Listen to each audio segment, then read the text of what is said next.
ಈ ಒಂದು ಬೆಳಗಾವಿ ಡಿವಿಷನ್ ಅಂದರೆ ನಮ್ಮ ಈ 7 ಡಿಸ್ಟಿಕ್ ಏನು ಬರ್ತಾವ, ಈ ಭಾಗದಲ್ಲಿ ಶಂಕರಾನಂದ್ ಅವರ ಮಗ ಓಂ ಪ್ರಕಾಶ್ ಕಣಗಿಲಿ ಆದಮೇಲೆ ಇಲ್ಲಿವರೆಗೆ ಸುಮಾರು 30-32 ವರ್ಷದಿಂದ ಯಾರೊಬ್ಬರು ಕೂಡ ನಮ್ಮ ಕಮ್ಯುನಿಟಿಗೆ ಈ ಭಾಗದಲ್ಲಿ ಪ್ರಿಫರೆನ್ಸ್ ಕೊಟ್ಟಿಲ್ಲ, ಯಾರೂ ಆಗಲೇ ಇಲ್ಲ.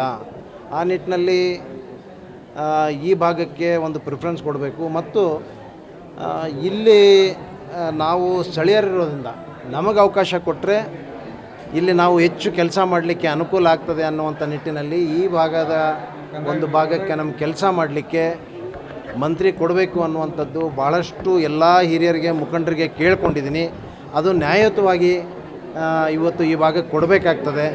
ಪ್ರತಿ ಹಂತದಲ್ಲಿ ಕೂಡ ಬರೀ ಸೌತ್ ಅಂತಂದರೆ ನಾರ್ತ್ ಭಾಗನೂ ಕೂಡ ಬೆಳೆಸಬೇಕು, ಪೊಲಿಟಿಕಲಿ ಅದಕ್ಕೆ ಸ್ಟ್ರೆಂತ್ ಕೊಡಬೇಕಂತಂದರೆ, ಮತ್ತು ನಾವು ಕೂಡ ಒಳ್ಳೆ ಆರ್ಗನೈಸ್ ಆಗಿ ಪಕ್ಷವನ್ನು ಗ್ರಾಸ್ ರೂಟ್ ಲೆವೆಲಲ್ಲಿ ಕಟ್ಟಬೇಕಂತಂದರೆ, ಈ ಭಾಗದಲ್ಲಿ ಕಾಂಗ್ರೆಸ್ ಬಾವುಟ ಇನ್ನೂ ಕೂಡ ಗಟ್ಟಿಯಾಗಿ ಆರಿಸ್ಬೇಕಂತಂದರೆ ನಮಗೆ ಅವಕಾಶ ಕೊಟ್ಟರೆ, ನಮ್ಮಂಥವ್ರಿಗೆ ಅವಕಾಶ ಕೊಟ್ಟರೆ ಖಂಡಿತವಾಗಿ ಕೂಡ ಈ ಭಾಗದಲ್ಲಿ ಭಾಳ ದೊಡ್ಡ ಶಕ್ತಿಯಾಗಿ ನಾವು ಈ ಭಾಗದಲ್ಲಿ ಪಕ್ಷವನ್ನು ಕಟ್ತೀವಿ ಅನ್ನುವಂಥದ್ದು ನಾವು ಕಾಂಗ್ರೆಸ್ ಹೈಕಮಾಂಡ್ಗೆ ಈಗಾಗಲೇ ಮನವಿ ಮಾಡ್ಕೊಂಡಿದ್ದೀವಿ. ಖಂಡಿತವಾಗಿ ಕೂಡ ನನಗೆ ವಿಶ್ವಾಸ ಇದೆ ಈ ಭಾಗಕ್ಕೂ ಕೂಡ. ಯಾಕಂದರೆ ಹಿಂದೆಲ್ಲ ಧಾರವಾಡ ಜಿಲ್ಲೆ ಅಂತಂದರೆ ಇಬ್ಬರಿಬ್ಬರು ಮಂದಿ 3 ಮಂದಿ ಮಂತ್ರಿಗಳಿದ್ದಂಥ ಉದಾಹರಣೆಗಳು ಕೂಡ ಇದೆ. ಇದು ಬೆಂಗಳೂರು ಬಿಟ್ಟರೆ 2ನೇ ಪ್ರತಿಷ್ಠಿತವಾದಂಥ ಒಂದು ಕೇಂದ್ರ ಈ ಭಾಗದಲ್ಲಿ. ಆ ನಿಟ್ಟಿನಲ್ಲಿ ಇವತ್ತು ಇದಕ್ಕೆ ಅವಕಾಶ ಕೊಡಲೇಬೇಕು. ಬರೀ ಬಾಯಿ ಮಾತಿನಲ್ಲಿ ನಾವು ಬರೀ ಬೆಂಗಳೂರು ಆದಮೇಲೆ ಹುಬ್ಬಳ್ಳಿ ಅಂತೇಳಿ ಬಾಯಿ ಮಾತಿನಲ್ಲಿ ನಾವೆಲ್ಲ ಹೇಳುವಂಥದ್ದಾಗ್ತದೆ. ಆದರೆ ಇಲ್ಲಿ ಅವಕಾಶಗಳು ಭಾಳ ಕಡಿಮೆ.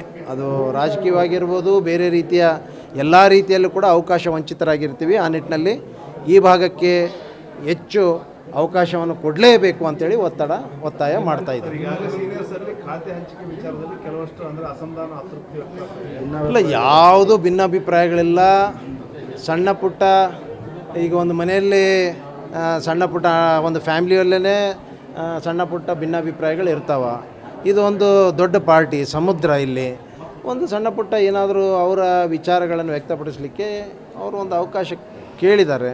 ಈಗಾಗಲೇ ಅದ್ರ ಬಗ್ಗೆ ಹೈಕಮಾಂಡ್ ಬಗ್ಗೆ ಚರ್ಚೆನೂ ಆಗಿದೆ. ಅದೆಲ್ಲ ಸರಿ ಹೋಗ್ತದೆ. ಅದೇನು ಯಾವುದೋ ಅಂಥದ್ದು ಯಾವುದೋ ತೊಂದರೆ ಆಗೋದಿಲ್ಲ. ಹಾಂ, 100% ಸಿಕ್ಕೇ ಸಿಗ್ತದೆ ಅಂತ ವಿಶ್ವಾಸ ಇದೆ. ದಲಿತ ಕೋಟಾದಲ್ಲಿ ಕೇವಲ ಬೆಂಗಳೂರು ಮತ್ತು ಕಲ್ಯಾಣ ಕರ್ನಾಟಕ ಅಷ್ಟೇ ಪ್ರತಿಯೊಂದು ಸರ್ಕಾರ ಬಂದಾಗ ಅವರನ್ನೇ ಪರಿಗಣನೆ ಮಾಡ್ತಾರೆ. ಯಾಕೆ ಕಿತ್ತೂರು ಕರ್ನಾಟಕಕ್ಕೆ ಮಾಡ್ತಾ ಇಲ್ಲ?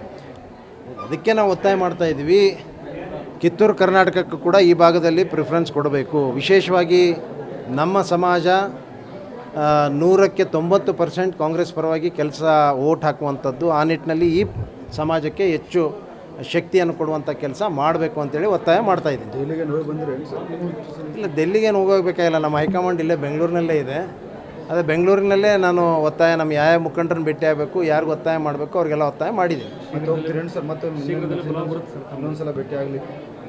ಇಲ್ಲ, ಮತ್ತೆ ಹೋಗ್ತೀನಿ, ಇನ್ನೂ ಟೈಮ್ ಇದೆ. ಮತ್ತೊಮ್ಮೆ ಹೋಗಿ ಬೇಡಿಕೆ ಇಡ್ತೀನಿ. ಅವ್ರಿಗೂ ಒಲವಿದೆ, ಈ ಭಾಗದಲ್ಲಿ ಮಾಡಬೇಕು, ಭಾಳ ಗ್ಯಾಪ್ ಆಗಿದೆ, ಪೊಲಿಟಿಕಲ್ ಸ್ಟ್ರೆಂತ್ ಕೊಡಬೇಕು, ಈ ಭಾಗಕ್ಕೂ ಕೂಡ ಒಂದು ಶಕ್ತಿ ತುಂಬಬೇಕನ್ನೋದು ಮನವರಿಕೆ ಆಗಿದೆ. ಹೊಸಬರಿಗೆ ಅವಕಾಶ ಮಾಡಬೇಕು, ಹೊಸ ಮುಖಗಳು ಅಂತ ಕೂಡ ಪಕ್ಷ ಹೇಳಿದೆ. ಹೊಸ ಮುಖಗಳಿಗೆ ಮಣೆ ಹಾಕ್ತೀವಿ ಅಂತೇಳಿ. ಅದು ಬಹುಶಃ ಹೆಚ್ಚು ಪರ್ಸೆಂಟೇಜ್ ಈಗಿನ ಒಂದು ಇದರಲ್ಲಿ 50% ಹೊಸ ಮುಖಗಳಿಗೆ ಮಣೆ ಹಾಕ್ತೀವಿ ಅನ್ನೋಂಥದ್ದಿದೆ. ಅದರಲ್ಲೆಲ್ಲ ಕೂಡ ಅವಕಾಶ ಆಗ್ತದೆ. ಮತ್ತು 60 ಇಯರ್ಸ್ ಬಿಲೋ ಕೂಡ ಕೊಡಬೇಕನ್ನುವಂಥದ್ದು ಕೂಡ ಒಂದು ಕೆಲವು ತೀರ್ಮಾನಗಳು ಕೂಡ ಹೈಕಮಾಂಡ್ನಲ್ಲಿ ತೆಗೆದುಕೊಂಡಿದೆ ಅಂತೇಳಿ ಹೇಳ್ತಾ ಇದ್ದಾರೆ.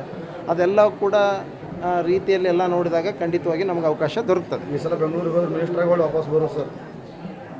ನೋಡೋಣ, ಎಲ್ಲ ನಮ್ಮ ಹೈಕಮಾಂಡ್ ತೀರ್ಮಾನನೇ ಅಂತಿಮ ಇರ್ತದೆ. ಆದರೆ ಖಂಡಿತವಾಗಿ ಕೂಡ ನನ್ನ ನಂಬಿಕೆ ಇದೆ. ಈಗಾಗಲೇ 2-3 ಬಾರಿ ನಮಗೆ ಅವಕಾಶಗಳು ವಂಚಿತರಾಗಿದ್ವಿ. ಈ ಬಾರಿ ಅವಕಾಶ ದೊರೀತದೆ.